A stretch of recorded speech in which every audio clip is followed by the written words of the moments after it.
Detective Sarah Martinez stepped out of her unmarked car into the humid afternoon air of downtown Phoenix. The emergency call had come in 20 minutes ago. Domestic violence situation escalating rapidly on Elm Street.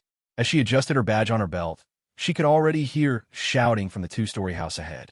This was her first week back on active duty after spending 6 months in internal affairs following a controversial case that had made headlines. The neighborhood was one she knew well from her patrol days 5 years ago.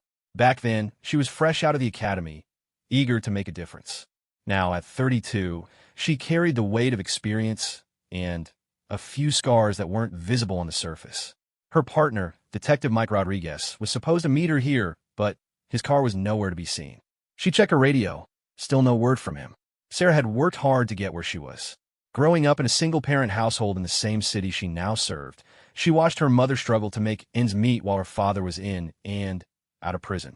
Her mother, Maria, cleaned office buildings at night and worked at a grocery store during the day.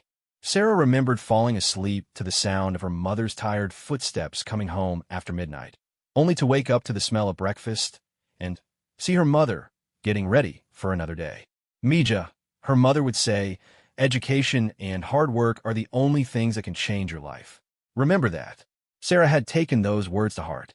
She studied hard, earned a criminal justice degree, and joined the police academy despite the skeptical looks from some of her instructors. Being a Latina woman in law enforcement came with challenges she hadn't fully anticipated. Some colleagues questioned whether she was tough enough for the job. Others assumed she was only there to fill diversity quotas. The shouting from the house grew louder, pulling Sarah back to the present. She could hear a woman crying and a man's voice getting increasingly aggressive. Through the front window, she could see shadows moving violently. Her training kicked in as she approached the front door, her hand instinctively moving to her radio to call for backup. This is Detective Martinez, badge number 4127, requesting backup at 1247 Elm Street. Domestic violence in progress. Static filled her radio. She tried again, adjusting the frequency. More static. The radio that had been working perfectly fine during her drive over was now completely dead. Sarah felt a familiar knot form in her stomach, the same feeling she got whenever something felt off about a situation. She moved closer to the house, staying low near the windows. The arguing had stopped, which somehow felt more ominous than the shouting. In domestic violence situations, sudden silence often meant someone was hurt or the situation was about to escalate dramatically. Sarah had responded to dozens of these calls, and she knew that every second could mean the difference between life and death. The front door was slightly ajar. Through the crack, she could see an overturned coffee table and scattered papers on the floor. Her police training told her to wait for backup, but her instincts told her that waiting might cost someone their life. Sarah had always trusted her gut feelings. They'd save her life more than once. She tried her radio one more time. Nothing but dead air. Her cell phone showed no signal bars, which was strange for this part of town. Sarah felt increasingly isolated, but she couldn't shake the feeling that someone inside that house needed help immediately. As she debated her next move, she heard a woman's voice, weak and pleading. "Please, don't hurt me anymore. I'll do anything you want." Sarah's decision was made. She had taken an oath to protect and serve, and that oath didn't come with conditions about having backup or working radios. She approached the front door, her weapon drawn, but pointed down, ready to assess the situation inside. The house smelled like stale cigarettes and spilled alcohol. The living room was in chaos, furniture overturned, picture frames smashed on the floor, and what looked like blood spots on the carpet. Sarah's heart rate increased as she moved through the room, following the sound of muffled crying coming from the back of the house. In the kitchen, she found them. A woman in her mid-30s sat on the floor, her back against the refrigerator. Her lip was split, and her left eye was swollen shut. Standing over her was a man in his 40s, holding a beer bottle in one hand and pointing an accusing finger at the woman with the other. "Police," Sarah announced, showing her badge. "I need you to step away from her, sir." The man turned around, and Sarah immediately recognized the type. Someone used to intimidating others through size and aggression. He was at least 6'3" and probably outweighed her by 80 pounds. But Sarah had learned long ago that confidence and training often mattered more than physical size. "Police?" The The man laughed, looking at her badge and then at her. You gotta be kidding me. They're sending little girls to do men's work now. Sarah kept her expression neutral despite the familiar sting of dismissal she had heard countless times throughout her career. Sir, I need you to step away from the woman and put your hands where I can see them. The man took a swig from his beer bottle and shook his head. Look at you with your little badge, thinking you're tough. What are you, maybe 130 pounds? I eat people like you for breakfast. The woman on the floor looked up at Sarah with a mixture of hope and fear. Her name was Lisa, Sarah learned later, and she had been married to this man, David, for 8 years. This wasn't the first time he had hurt her, but it was the first time someone had come to help. Sarah noticed David's stance and the way he was holding the bottle. In her training, she had learned to read body language for signs of impending violence. David was showing several red flags: clenched jaw, shifting weight between feet, and grip tightening on what could easily become a weapon. David, Sarah said, having spotted a wedding photo on the counter that confirmed his identity, I can see you're upset, but hurting Lisa isn't going to solve anything. Let's talk about what's really bothering you. David's laugh was harsh and mocking. Oh, now the little detective wants to be my therapist? Lady, you have no idea what you're dealing with. This is between me and my wife, and it's none of your business. Sarah had been in enough similar situations to know that de-escalation was often the best approach, especially when she was alone and her radio wasn't working. You're right that I don't know everything about your situation, David, but I do know that Lisa is hurt and needs medical attention. Can we agree on that? The beer bottle in David's hand was now being held more like a weapon than a drink. Sarah could see his knuckles were already bruised, probably from hitting Lisa earlier. Her mind raced through her options. She could try to arrest him, but without backup and with his size advantage, that could end badly for everyone involved. She could try to get Lisa out of the house, but David was blocking the only exit from the kitchen. She deserves what she got, David said, his voice getting louder again. Always nagging, always complaining about money, about my drinking. A man can only take so much before he snaps. Sarah had heard these justifications before. In her 5 years on the force, she had responded to hundreds of domestic violence calls. The excuses were always the same: stress, alcohol, provocation. But there was never a justification for violence. I understand you're frustrated, David, but there are better ways to handle problems in a marriage. Hitting Lisa isn't going to make your relationship better or solve whatever issues you're facing. Lisa tried to stand up, but David immediately pointed at her. You stay right there. Don't move unless I tell you to. The fear in Lisa's eyes was something Sarah had seen too many times. It was the look of someone who had been broken down systematically, whose spirit had been crushed by someone who was supposed to love and protect them. Sarah felt anger rising in her chest, but she forced herself to stay calm and professional. David, I'm going to need you to let Lisa get some medical attention. She's bleeding, and head injuries can be serious. David's response was to take another drink and laugh again. Medical attention? She's fine. Women always make everything seem worse than it is. Drama queens, all of them. Sarah noticed that David kept glancing toward the back door, probably planning his exit strategy if things went bad. She also noticed that his speech was slightly slurred. He had been drinking for a while, which made him both more unpredictable and potentially easier to reason with if she found the right approach. The situation was delicate. Sarah knew that statistically, domestic violence situations were among the most dangerous calls police officers responded to. They were unpredictable, emotions ran high, and often involved people with nothing left to lose. Without backup, and with her radio dead, she was walking a tightrope between trying to help Lisa and not escalating the situation into something even more violent. You know what I think? David said, pointing the bottle towards Sarah. I think you're just another woman who doesn't understand how the real world works. Probably never been married, never had to deal with real problems. Just playing dress up with that badge of yours. Each word was designed to undermine her authority and confidence, but Sarah had heard it all before. Early in her career, comments like these would have made her angry and defensive. Now, she understood that people like David attacked others when they felt cornered and powerless. The kitchen felt smaller with each passing minute. Sarah could smell David's alcohol-soaked breath from several feet away, and she could see Lisa trembling against the refrigerator. The situation was a powder keg waiting for a spark, and Sarah knew that one wrong move could result in tragedy for everyone involved. Sarah's mind raced as she assessed her options. David was clearly intoxicated and becoming more aggressive by the minute. Lisa needed immediate medical attention, but Sarah couldn't risk escalating the situation by being too forceful. She had learned from experience that sometimes the best police work involved patience and psychology rather than authority and force. David, can I ask you something? Sarah said, deliberately softening her tone. What kind of work do you do? The question seemed to catch him off guard. Work? What's it got to do with anything? I'm just trying to understand your situation better. Sometimes when people are under a lot of stress at work, it affects everything else in their lives. David lowered the bottle slightly. I work construction. Been doing it for 15 years. But with the economy the way it is, jobs are hard to come by. Been out of work for 3 months now. Sarah nodded understandingly. She had learned that finding common ground with suspects often opened doors that direct confrontation couldn't. That's really tough. Construction work is hard on the body, and being out of work for 3 months must be incredibly stressful.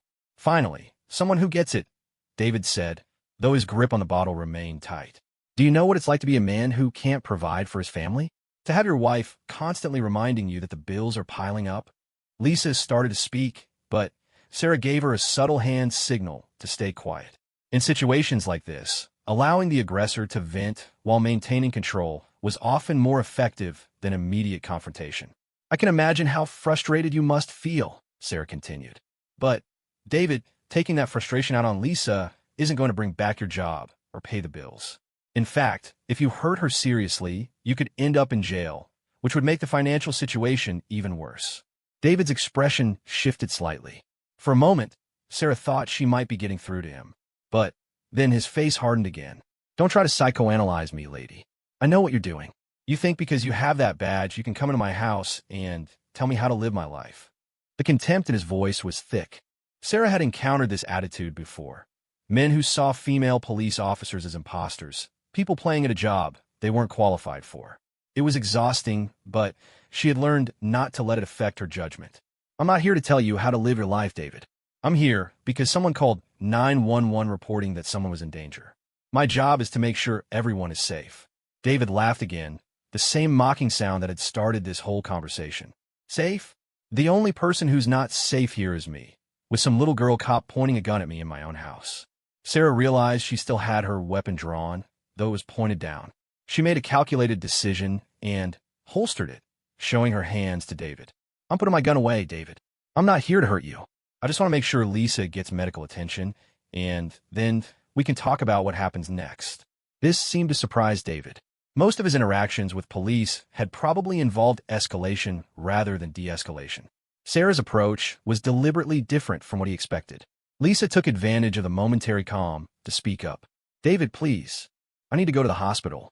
I think you broke something when you hit me. David's attention snapped back to his wife, and Sarah could see the anger returning to his eyes. You called the cops on me? After everything I've done for you. I didn't call anyone, Lisa said quickly. I swear, David, I would never do that. Sarah wondered who had called 911. In domestic violence situations, it was often neighbors who reported the disturbance. The walls in these older houses were thin, and shouting matches were hard to ignore. Someone called, David said, pointing the bottle at Lisa again. And if it wasn't you, then who was it? Sarah intervened before the situation could escalate again. David, it doesn't matter who called. What matters is that we're here now, and we need to figure out how to handle this situation in a way that doesn't make things worse for anyone. But David was no longer listening to her. His focus was entirely on Lisa, and Sarah could see the paranoia and rage building in his expression. Alcohol had a way of amplifying people's worst impulses, and David was clearly wrestling with demons that went beyond just unemployment stress.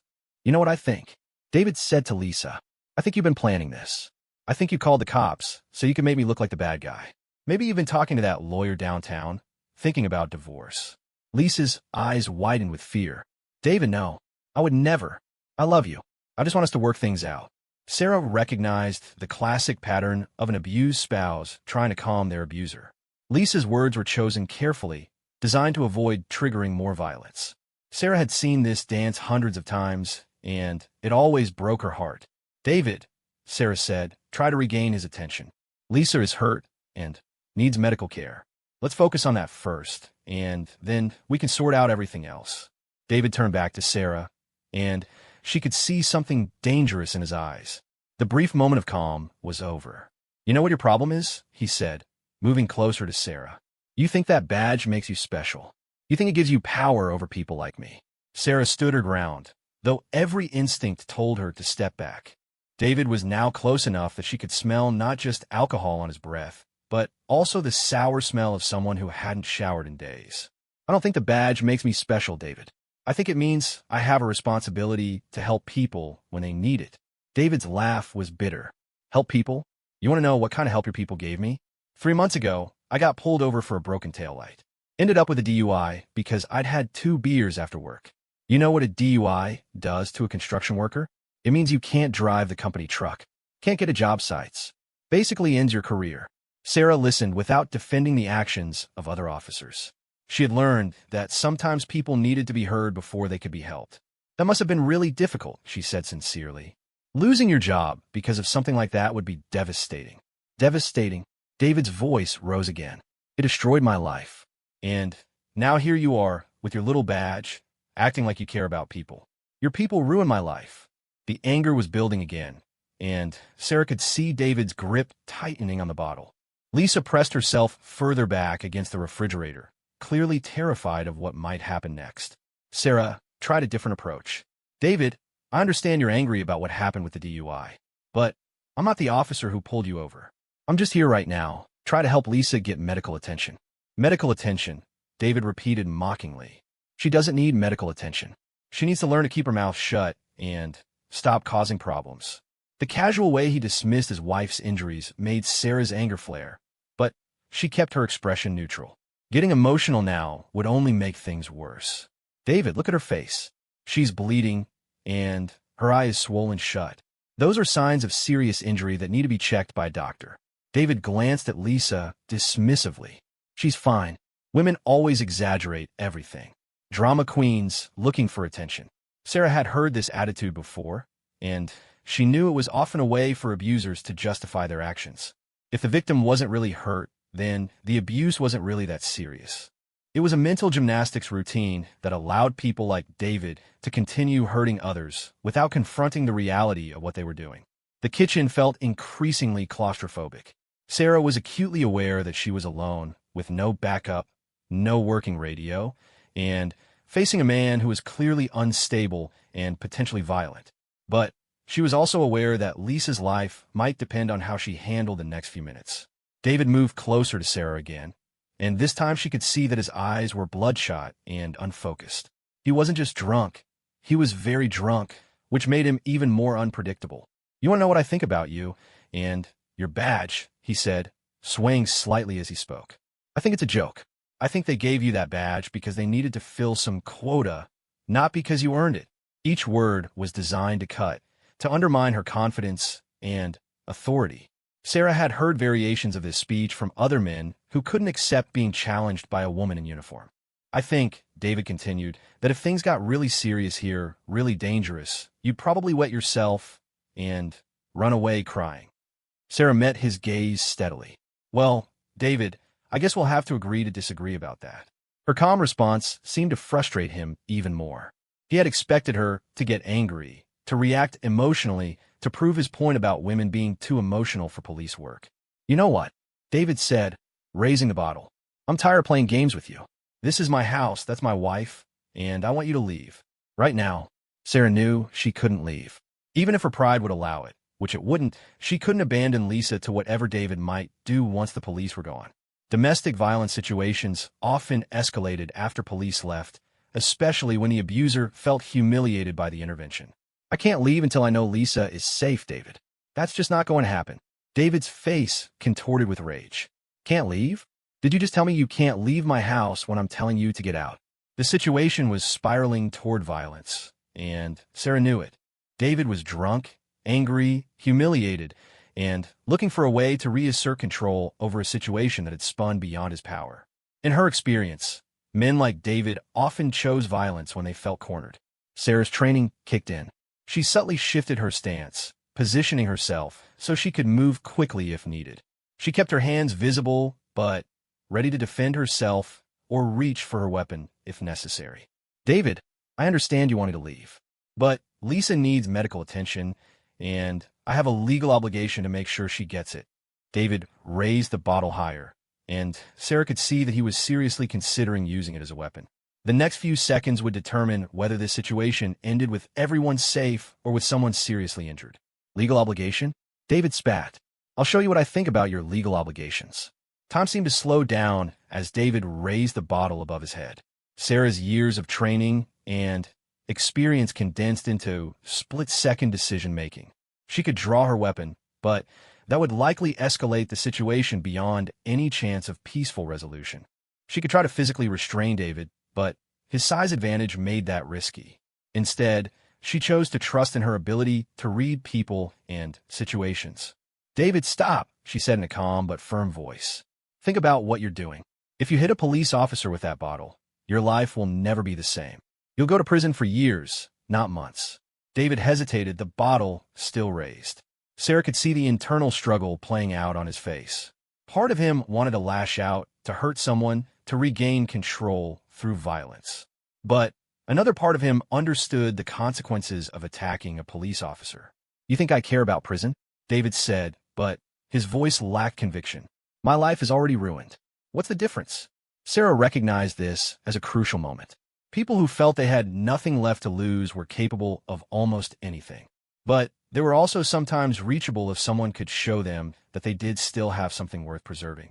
David, you're 42 years old. Even if you went to prison for 5 years, you'd still have decades of life ahead of you when you got out. But if you hurt me or Lisa seriously, you could be looking at 20 to life. Is a few minutes of anger worth throwing away the rest of your entire life? The bottle wavered in David's grip. Sarah could see sweat beading on his forehead despite the cool temperature in the kitchen. His whole body was tense with the effort of holding back violence, while his brain tried to process the rational arguments Sarah was making. Lisa, still pressed against the refrigerator, spoke up in a small voice. David, please. I don't want you to go to prison. I don't want you to get hurt. Even after everything he had done to her, Lisa was still trying to protect her husband. Sarah had seen this dynamic many times before. Victims of domestic violence often maintained complicated feelings of love, fear, and protection toward their abusers. David looked at his wife, and for a moment, his expression softened. Lisa, I didn't mean to hurt you so badly. I was just so angry about everything. The job, the money, feeling like a failure. Sarah seized the opening. David, being out of work doesn't make you a failure. The economy is tough for everyone right now. Construction workers all over the country are dealing with the same problems you are. But I'm supposed to be the man of the house, David said, lowering the bottle slightly. I'm supposed to provide for my family. When I can't do that, what kind of man does that make me? Sarah understood that David's violence was rooted in feelings of inadequacy and powerlessness. That didn't excuse his behavior, but it gave her insight into how to reach him. Being a man isn't just about making money, David. It's about how you treat the people you love, how you handle difficult situations, how you protect rather than harm. David set the bottle down on the kitchen counter, though he kept his hand near it. Sarah felt a small wave of relief, but remained alert. Domestic violence situations could change direction without warning. I used to be a good husband, David said quietly. When we first got married, I treated Lisa like a queen. I worked overtime to buy her nice things, took her on vacations. I was proud to be her husband. Lisa nodded through her tears. You were good to me, David. You can be good to me again.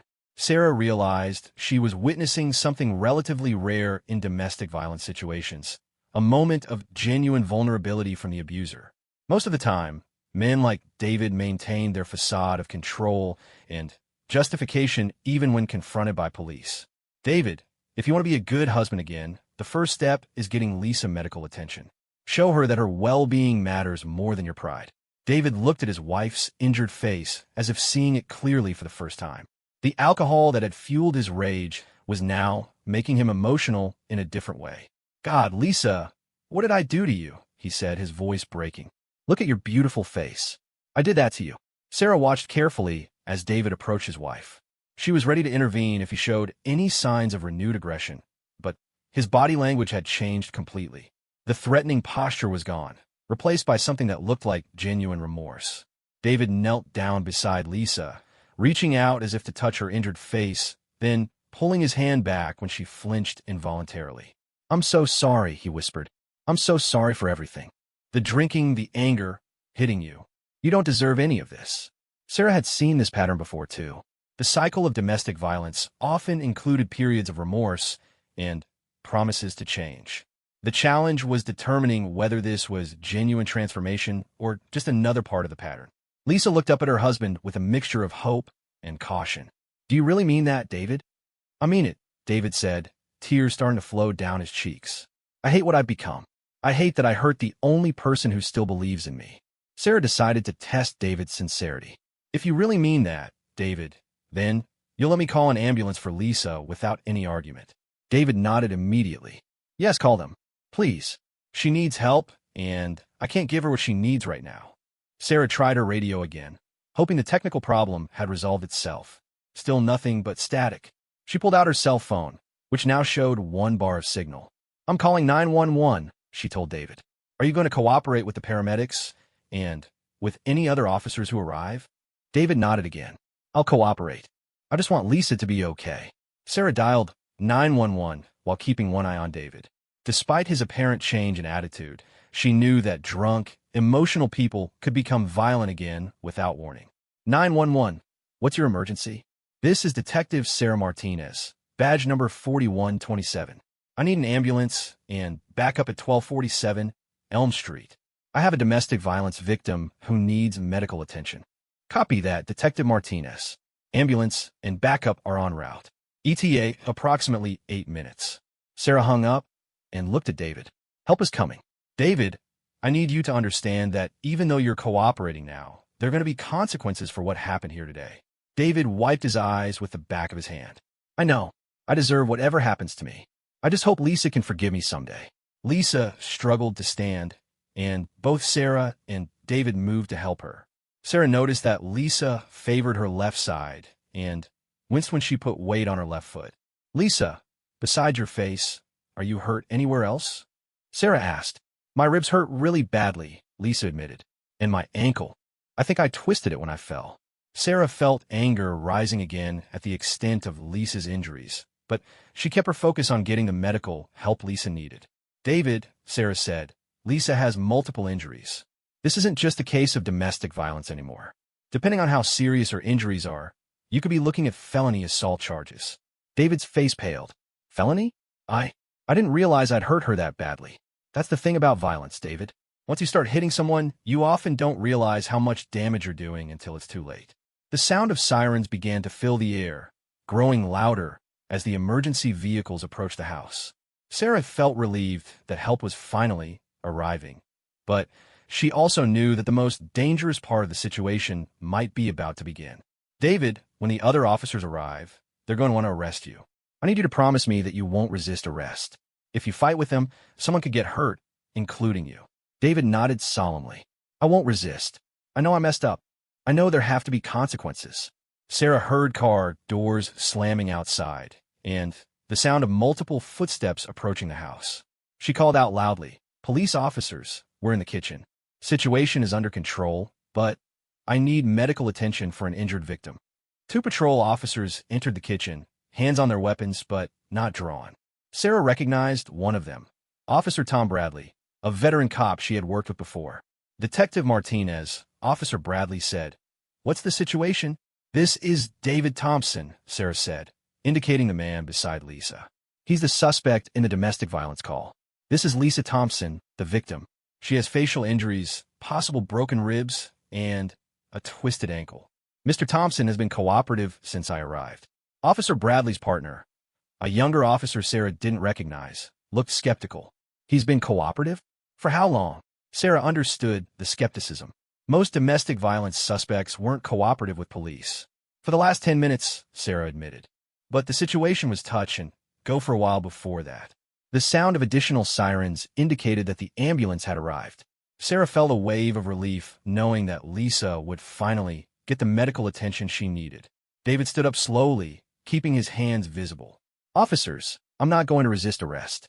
I know I'm going to jail, and I deserve it." Officer Bradley exchanged a look with his partner. Suspects who cooperated this readily were unusual, and Both officers remained alert for signs that David's attitude might change.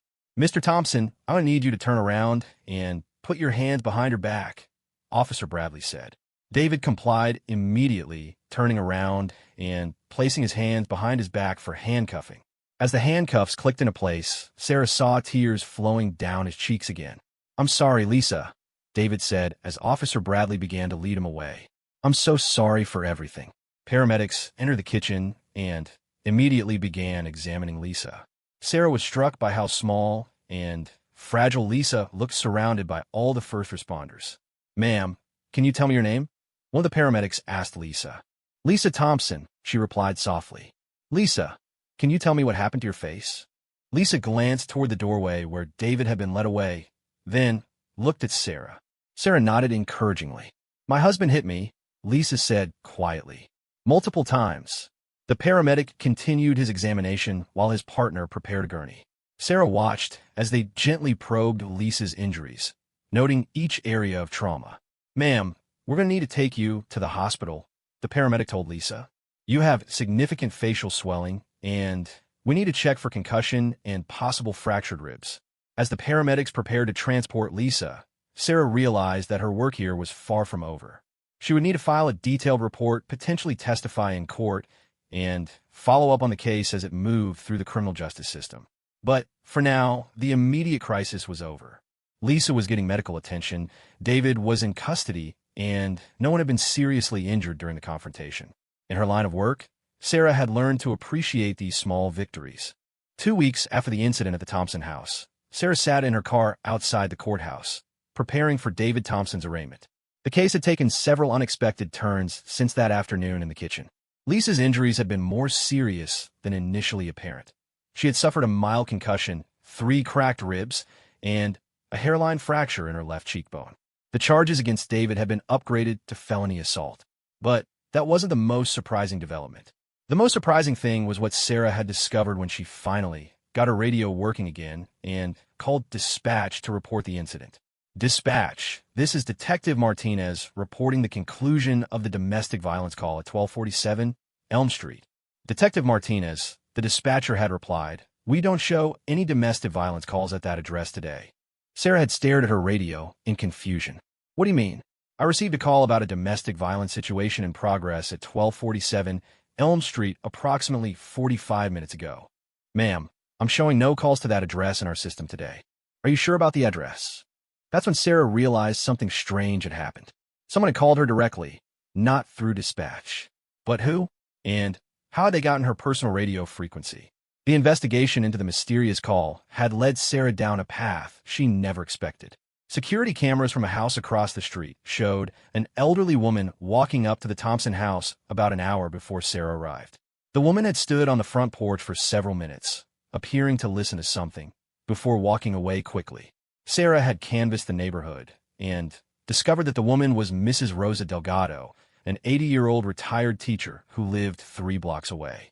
When Sarah knocked on Mrs. Delgado's door, the woman had been expecting her. "You're the police officer who helped Lisa Thompson," Mrs. Delgado had said before Sarah even introduced herself. "Yes, ma'am. I'm Detective Martinez. I understand you were near the Thompson house the day of the incident." Mrs. Delgado had invited Sarah in for coffee and told her a story that still gave Sarah chills 2 weeks later.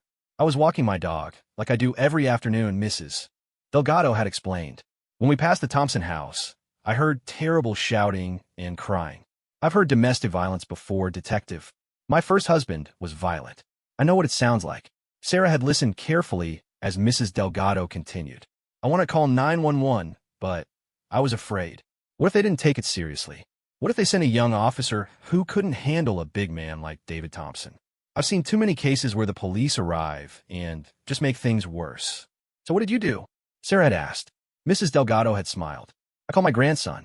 He works in the police communications department. I told him I needed a specific officer, someone who could handle the situation properly. I described what I needed, someone experienced, someone who wouldn't back down from a difficult situation, someone who understood domestic violence. And he suggested me. He told me about you, Detective Martinez. He said you grew up in this neighborhood. He said you understood what it was like to be powerless, to need help when no one was listening. He gave me your radio frequency and told me how to reach you directly." Sarah had been speechless. Mrs. Delgado's grandson was Miguel Delgado, a dispatcher she had worked with many times over the years. But he had never mentioned his grandmother, and she had never made the connection. Mrs. Delgado, you do realize that calling police officers directly like that is not standard procedure? It could have gotten both you and me in serious trouble. The elderly woman had nodded. I know it wasn't proper, but sometimes, detective, you have to break the rules to do what's right. That poor girl needed help from someone who would understand her situation. Now, sitting outside the courthouse, Sarah reflected on the complexity of what had happened. Technically, Mrs. Delgado and her grandson had violated several department protocols. But if they hadn't, Lisa Thompson might be dead. The courtroom was crowded when Sarah entered. David Thompson sat at the defendant's table with a public defender, looking very different from the angry, threatening man she had encountered 2 weeks ago. He was clean-shaven, wearing a suit, and appeared sober and alert. Lisa Thompson sat in the victim's section, wearing sunglasses to hide the bruising around her eyes that was still visible.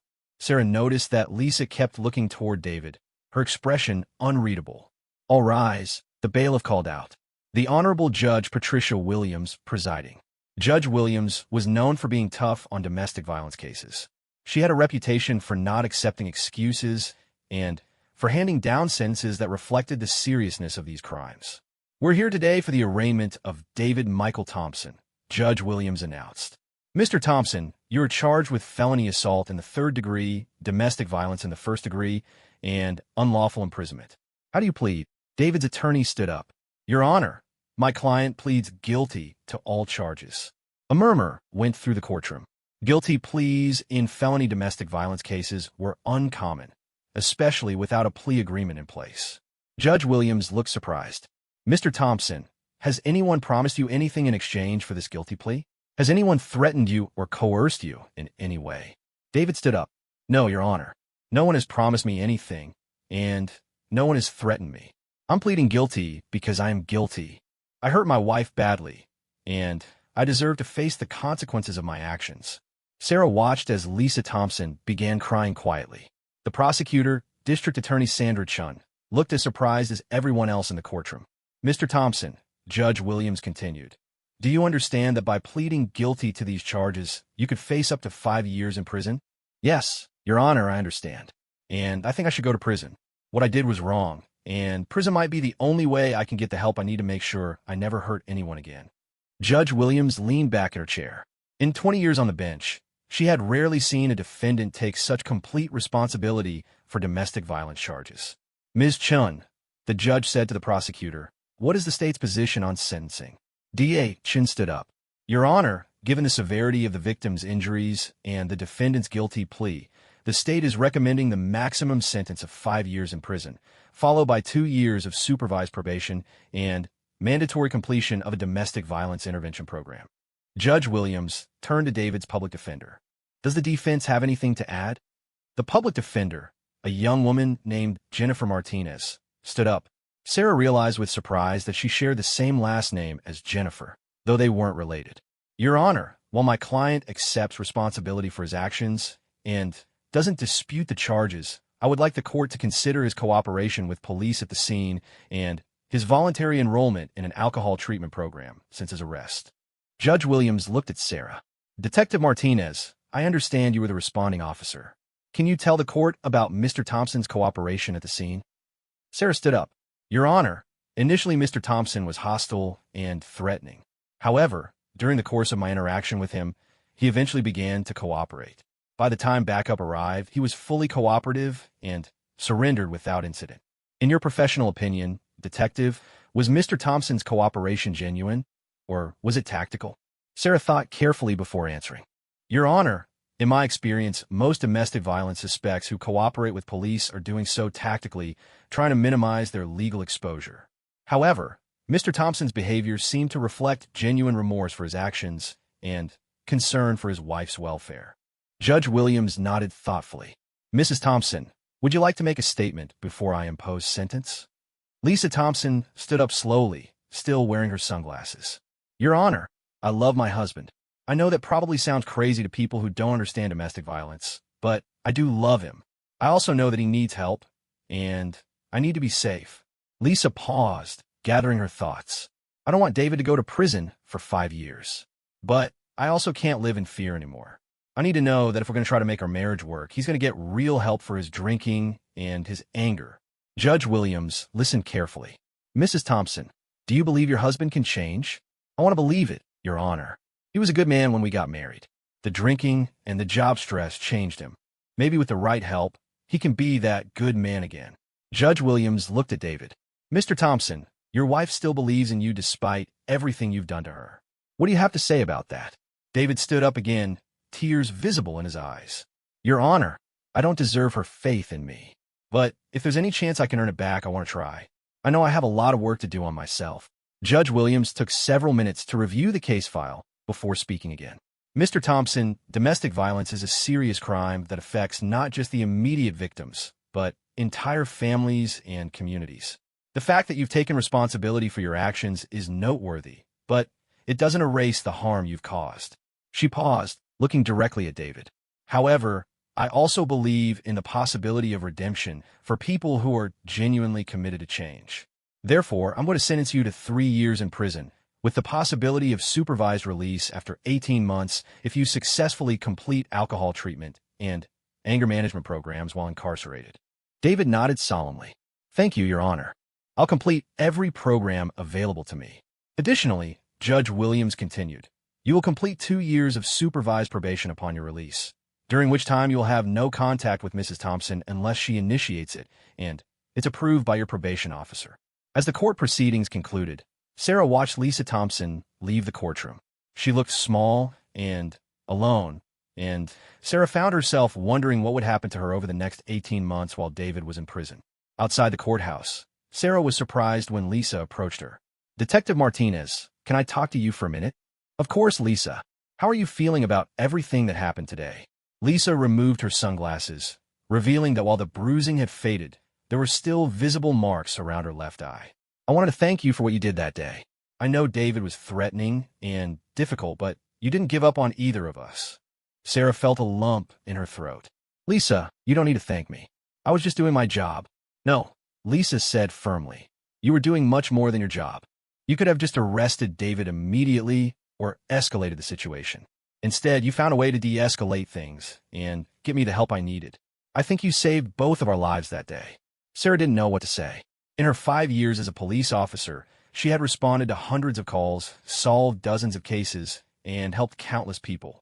But it was rare for victims to seek her out afterward to express gratitude. Lisa, can I ask you something? What are your plans while David is in prison? Lisa smiled for the first time since Sarah had met her. I'm going back to school. I had 2 years of college before I got married, but I dropped out when David and I started having money problems. I think it's time I finish my degree. That's wonderful, Sarah said genuinely. What are you planning to study? Social work, Lisa replied. I want to help other women who are in situations like I was. I think my experience could help me understand what they're going through and how to help them. As Sarah watched Lisa walk away, she felt a sense of completion that she rarely experienced in her work. Police officers usually saw people at their worst moments and rarely got to find out how their stories ended. This time was different. Her radio crackled to life with a new call, another domestic violence situation across town. Sarah sighed, got back in her car, and headed toward whatever crisis awaited her next. But as she drove, she found herself thinking about Mrs. Delgado's words. Sometimes you have to break the rules to do what's right. 18 months later, Detective Sarah Martinez was working late in her office when she received an unexpected phone call. The voice on the other end was familiar, though much stronger and more confident than she remembered. Detective Martinez? This is Lisa Thompson. I don't know if you remember me, but you helped me during a domestic violence situation about 1.5 years ago. Sarah set down the case file she was reviewing. Of course I remember you, Lisa. How are you doing? I'm doing well. Actually, really well. I wanted to call because I have some news about David, and I thought you should know. Sarah felt her stomach tighten slightly. In her experience, news about former domestic violence suspects was often bad news. What kind of news? Good news, Lisa said quickly, seeming to sense Sarah's concern. David is being released next week. He completed every program the prison offered: alcohol treatment, anger management, job training, even got his GED. His counselor says he's made remarkable progress. Sarah was surprised. Most inmates did the minimum required programming, not everything available. That's really great to hear, Lisa. How do you feel about his release? Scared, Lisa admitted, but also hopeful. We've been writing letters for the past year with his probation officer's approval. He sounds like a different person, more mature, more self-aware. He's been sober for 18 months now. Sarah had learned to be cautiously optimistic about domestic violence cases. While people could change, the statistics weren't encouraging. Most domestic abusers who went to prison reoffended within 2 years of release. Lisa, I have to ask, are you planning to reconcile with David? We're taking it very slowly, Lisa replied. He's going to live in a halfway house for 6 months while he transitions back to civilian life. We're going to do couples counseling with a therapist who specializes in domestic violence recovery. If things go well, maybe eventually we can try again. Sarah was quiet for a moment, choosing her words carefully. Lisa, I want you to be safe. You know that, right? If you ever feel threatened or unsafe, you need to call for help immediately. I know, Lisa said. And Detective Martinez, I'm not the same person I was 18 months ago either. I finished my bachelor's degree in social work, and I'm starting my master's program in the fall. I've learned about healthy relationships, about recognizing warning signs, about setting boundaries. If David shows any signs of his old behavior, I'll leave immediately. Sarah felt proud of Lisa's growth, but she also worried about the cycles that domestic violence could create. That's wonderful about your education. Are you working in social work now? I am, Lisa said, and Sarah could hear the pride in her voice. I work at the county domestic violence shelter. I help other women develop safety plans and transition to independent living. It's the most meaningful work I've ever done. That was encouraging. People who worked in domestic violence services understood the dynamics of abusive relationships better than most. If anyone would recognize warning signs, it would be Lisa. Lisa, can I ask why you're calling me specifically about David's release? 2 reasons, Lisa replied. First, I wanted to thank you again for how you handled that day. The way you de-escalated the situation probably saved both of our lives. Second, I wanted you to know that David specifically asked me to call you. Sarah was surprised by this. David asked you to call me? Why? He wants to meet with you. He says he has something important he wants to tell you. Something about that day that he's never told anyone else. Sarah's detective instincts kicked in. What kind of thing? I don't know, Lisa admitted. He wouldn't tell me. He just said it was important and that you deserved to know the truth about what really happened. Sarah thought about this for a moment. Meeting with a former domestic violence suspect wasn't standard procedure, but it wasn't forbidden either. And her curiosity was definitely piqued. Did he say when he wanted to meet? After he gets settled at the halfway house. Maybe in a few weeks. Would you be willing to meet with him? Sarah made a decision that surprised even herself. Yes, I'll meet with him. But it has to be in a controlled setting, maybe at the police station or with his probation officer present. Thank you, Lisa said. I think this is important for his recovery process. He's been carrying a lot of guilt about that day. After hanging up, Sarah found herself thinking about the Thompson case more than she had in months.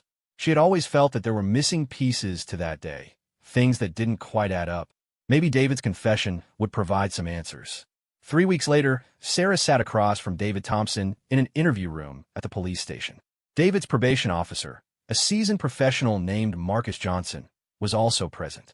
Sarah was struck by how different David looked from the angry, drunk man she had encountered in his kitchen 18 months ago. David had lost weight, probably 30 pounds, and looked healthier overall. His eyes were clear and focused, and he carried himself with a quiet dignity that hadn't been present during their first meeting. Thank you for agreeing to meet with me, Detective Martinez, David said as they settled into their chairs. I know this is unusual. What did you want to tell me, David? Sarah asked directly. David took a deep breath. I want to tell you the truth about what happened that day. The whole truth, not just the parts one admitted to in court. Sarah leaned forward slightly. I'm listening. The day you came to my house, I had been drinking since 10 in the morning, David began. I was angry about everything, being unemployed, being behind on bills, feeling like a failure as a husband and a man. But, Detective Martinez, I didn't hit Lisa that day because I was angry. Sarah frowned. What do you mean? I hit Lisa because I was trying to provoke a confrontation with the police, David said quietly. I wanted to go out in a blaze of glory. I wanted someone to shoot me. The room fell silent. Marcus Johnson looked as surprised as Sarah felt. David, Sarah said carefully, are you telling me you were trying to commit suicide by cop? David nodded, tears beginning to form in his eyes. I had it all planned out. I was going to hit Lisa, knowing the neighbors would call the police.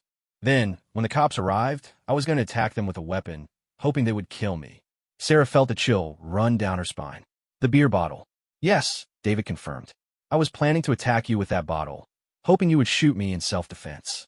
I thought it would look like an accident, so Lisa could collect my life insurance money. Sarah sat back in her chair, processing this information. She had sensed that David was more dangerous that day than his eventual cooperation had suggested, but she never imagined the full scope of what he had been planning. What changed your mind? She asked. David wiped his eyes. You did. The way you talked to me, the way you didn't back down, but also didn't escalate the situation unnecessarily. You treated me like a human being who had made mistakes, not like a monster who deserved to die. Sarah remembered that day, clearly, the tension, the sense that David was on the edge of violence, the careful balancing act of trying to protect Lisa while not pushing David over that edge. When you de-escalated instead of escalating, David continued, you made me realize that maybe I wasn't beyond redemption. Maybe there was another way to handle my problems besides violence and death. Marcus Johnson spoke up. David, have you told your therapist about your suicidal ideation? Yes, sir. I've been working with Dr. Patricia Reeves at the prison for the past year. She diagnosed me with severe depression and PTSD from my childhood trauma. I've been on medication and in therapy ever since. Sarah looked at David carefully. David, why are you telling me this now? Because I owe you my life, David said simply. If you had handled that situation differently, if you had been the kind of cop who came in with guns drawn and attitude blazing, I probably would have attacked you and forced you to kill me. Instead, you saw something in me that I couldn't see in myself. Sarah felt overwhelmed by this revelation. In 5 years of police work, she had always wondered about the cases where things went right, where people cooperated, where situations resolved peacefully. She had never imagined that her approach might have literally saved someone's life. David, what are your plans now that you're out of prison? I start work next week as a counselor at a substance abuse treatment center, David replied. I want to help other men who are struggling with alcohol and anger issues. I also want to volunteer at domestic violence prevention programs, sharing my story to help other men understand the damage they cause. Sarah nodded approvingly. That sounds like meaningful work. Detective Martinez, David said, I have one more thing to ask you. Would you be willing to speak at some of these prevention programs with me? I think hearing from both sides, the perpetrator and the officer who intervened, might be more powerful than either of us speaking alone. Sarah considered this request. It was unconventional, certainly outside the normal scope of her duties. But if it could prevent even one domestic violence incident, it might be worth considering. I need to get approval from my department, she said. But, yes, I'd be willing to consider it. As the meeting concluded, Sarah reflected on how rarely police officers got to see the long-term outcomes of their interventions. Usually, they responded to crises, filed reports, and moved on to the next call. This case was different because it had followed her, providing closure and insight that most cases never offered. Walking to her car after the meeting, Sarah's radio crackled with a new call. Domestic violence in progress. Urgent response needed. As she drove toward the scene, she found herself thinking about the techniques that had worked with David Thompson 18 months ago. Maybe some of those same approaches could help in this new situation. But more than that, she thought about the ripple effects of police work. Every interaction, every decision, every moment of choosing escalation or de-escalation could have consequences that extended far beyond the immediate crisis. David Thompson's confession had taught her that sometimes the most important police work happened not in the dramatic moments of arrest and confrontation, but in the quiet moments of human connection and understanding. As she arrived at the new domestic violence call, Sarah took a deep breath and reminded herself of the lesson David had taught her. Every person, no matter how angry or dangerous they seemed, was still human. And sometimes treating them with humanity was the difference between life and death. The call turned out to be another challenging situation, a military veteran struggling with PTSD and alcohol, threatening his girlfriend in their apartment. Using the same patient, de-escalating approach she had used with David Thompson, Sarah was able to talk the man down and get him connected with mental health services instead of just arresting him. Later that night, as Sarah filed her report, she realized that David Thompson's case had fundamentally changed how she approached her job. She was still the same dedicated officer she had always been, but Now she understood the power of seeing perpetrators as human beings capable of change rather than just criminals to be arrested. 6 months later, Sarah received a wedding invitation in the mail. David and Lisa Thompson were renewing their vows in a small ceremony at their church. The invitation included a handwritten note from Lisa. "Thank you for believing in second chances and for showing us both what healthy conflict resolution looks like." Sarah kept the invitation on her desk as a reminder that sometimes the most important police work happened not through force or authority, but through patience, understanding, and the radical act of treating people with dignity even in their worst moments. The officer who had been laughed at for her badge had learned that sometimes the greatest strength lay not in asserting power, but in using that power to lift others up and help them find their way back to their humanity.